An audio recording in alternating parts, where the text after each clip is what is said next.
Welcome to Cozy Womb Podcast. This is Cozy Womb's Why I Love My Dad 10-minute shorts. I have a special guest for you guys. She is also a podcaster, and I'll allow her to introduce herself. Hi, what's your name? Hi, I'm Chandrika Simmons, also known as the Law Chick, and I have a podcast called Hoodrat to Harvard with the number two in the middle. Yes. And where are you from? I currently reside in Michigan, but I'm originally from Louisiana. Louisiana. I've never been there. I need to go. And do you have a small family of your own? I do. I have three biological children and six non biological. Wow, you have a big family. That's nice. Uh, and let's see. Tell me a little bit about your childhood. So I grew up with, I was born to a teen mom. Hmm. I grew up with her. She married someone in the military who was not my father. Um, we moved around quite a bit, and then she finally divorced him, and she continued to move around. So I've lived everywhere from Louisiana, Alabama, Mississippi, Georgia, Wow. to Phoenix, Michigan, California, and Massachusetts. Wow. And so yeah, I have I share a sister with I share a mom with a sister, and then I share a sister with my dad, and then I share another brother with my other father, who I always thought was my father, who is absolutely not my Mm. So, all right. So this is gonna be tricky. I'm trying to see how I can word my question on how you were raised. Um, when did you meet your dad that's biological, versus what was your relationship with your non-biological dad like growing up? father. I met my biological dad when I was 21, Mm-hmm. and we have a great relationship. He's really a very smart guy. We have some kind of the same temperament, Mm-hmm. and he's very thoughtful. Um, and then my dad that I had growing up, he was never really active in my life. I was I was in his family quite a lot, but Mm-hmm. never kind of interacted with him, just with his mother who raised me and his siblings, his sisters. So I have a strong bond with my aunts. Um, yeah. Mm. What was that like meeting your dad for the first time, being all grown up?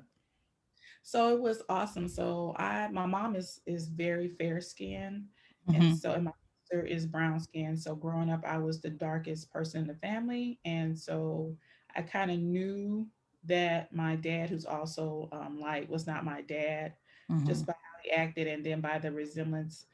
And so once I met my biological father, my heart just dropped when I saw him because he's this tall, chocolate, Mm-hmm. uh, very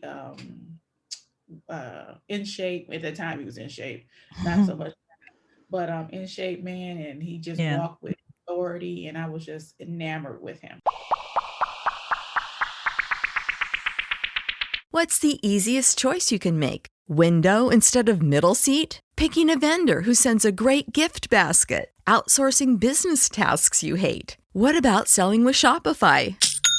Whether you're selling a little or a lot, Shopify helps you do your thing, however you cha-ching. Shopify is the global commerce platform that helps you sell at every stage of your business. From the launch your online shop stage to the first real life store stage, all the way to the did we just hit a million orders stage. Shopify's there to help you grow. Whether you're selling scented soap or offering outdoor outfits, Shopify helps you sell. Wherever and whatever you're selling, Shopify's got you covered. Sign up for a $1 per month trial period at shopify.com/try. Go to shopify.com/try now to grow your business, no matter what stage you're in. Shopify.com/try.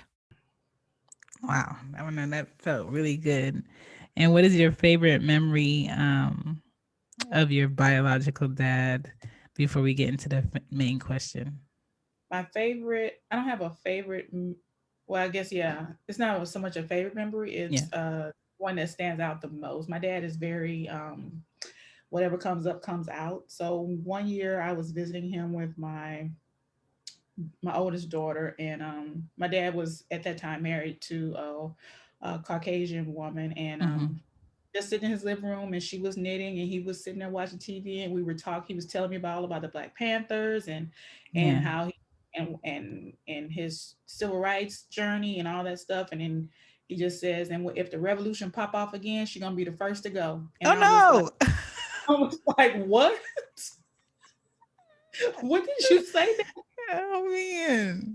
Just kept sitting there knitting it, and I was like, "This is bizarre." Oh wow. Are they still married? No, Oh man. That's so that's funny. one. It sounds like the male version of me. I say what comes to my mind, if it's honest. All right. Our last question. I need you to pick one of four colors, either purple, orange, yellow, or pink. Purple, of course. All right, purple. What did your father teach you about happiness and peace? Um,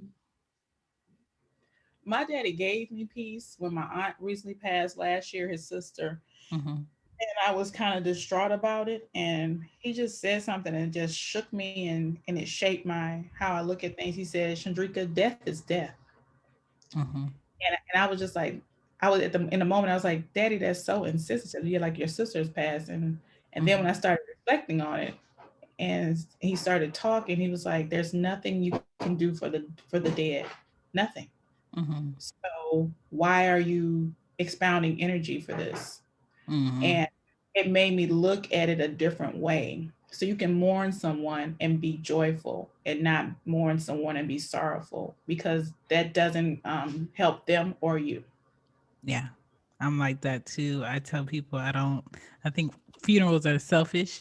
I think funerals are a long, drawn out, um, a thing of emotion because you're not ready, but it's not up to you to be ready. And I think people spend a lot of money on funerals when they really don't have to, when you can really pour that money and that energy into people while they're living. So I understand what your dad said. Well, thank you for sharing bits and pieces of your dad. And I hope your relationship with him gets a bit better. Do you have any quick tips for any fathers out here for encouragement? Yes, so I encourage all fathers that are girl dads Hmm. that when you see your daughter in distress, it's not a time for words, it's not a time for reflection, it's a time for comfort and protection and spring to action. They Hmm. need it. I love that. Thank you. Thank you for doing this. Thank you, Shan. I appreciate it. You're welcome. Bye. Bye.